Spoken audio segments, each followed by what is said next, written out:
Right. Good morning, ladies and gentlemen. Welcome to another episode of PLA with myself, Nick and Bruno. We've got two questions today coming from our audience and estate agents that we work closely with.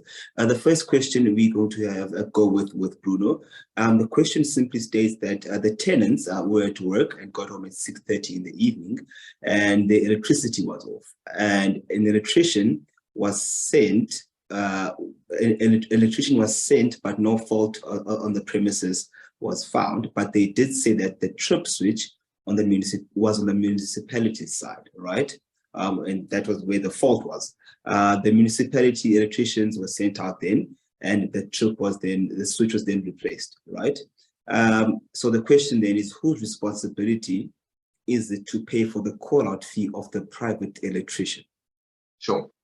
Yeah. Look, it's an unfortunate situation, and there's often no black and white answer to anything. But so the problem here, if you look at it from a general perspective, who carried the responsibility of fixing the issue that came from the municipality side? So anything outside your property would typically be the municipality's responsibility, and the municipality would hold an obligation or responsibility to ensure that whatever defects there are, whatever issues there are, that it actually get resolved, right? So this is accepted. We all happy with that answer. Now the problem sometimes occurs when there's a discovery component. So we need to figure out what's actually wrong. So it could be inside, could be outside. No one's 100% sure, and whether one took appropriate steps in order to be able to ascertain this, because the municipality may very well turn around and say, well, we're not paying because it was clear as day that it was an issue on our side. Now, obviously, I'm no electrician, so I wouldn't be able to comment. But for example, if there was a leak and it's on the road, and you call in your private plumber to try and fix it inside your property, and you don't call the municipality, there's an argument to be made that you didn't actually follow the right steps, and logically you should have called the person responsible. Why would they pay when you didn't call them?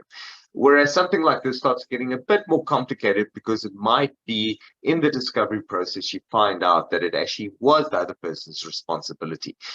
So in this instance, generally, I would say that the municipality would be responsible. If there was no way of you knowing where the issue arose, and it turns out that it was their fault, and they should have replaced they should have done something with it, you should probably be able to get your cost back. Now, this is all great from a legal perspective. Academically, would the municipality be responsible for something for example, lack of maintenance? They should have replaced it. Now you went and called somebody out. Now they're liable for your costs, whatever.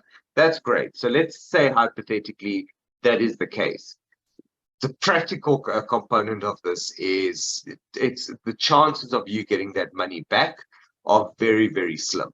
Going through the rigmarole of trying to submit an invoice to whom I do not know, asking for a refund that I doubt that you're ever going to get. If you try to settle the refund against your property rates, you're probably going to land up in a worse situation where they're going to disconnect your services.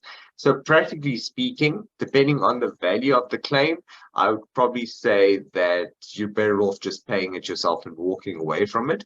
Or I suppose you could try something like small claims court if you really have the time and energy to go for it. Yeah. Well, thank you very much, Bruno, for answering that question.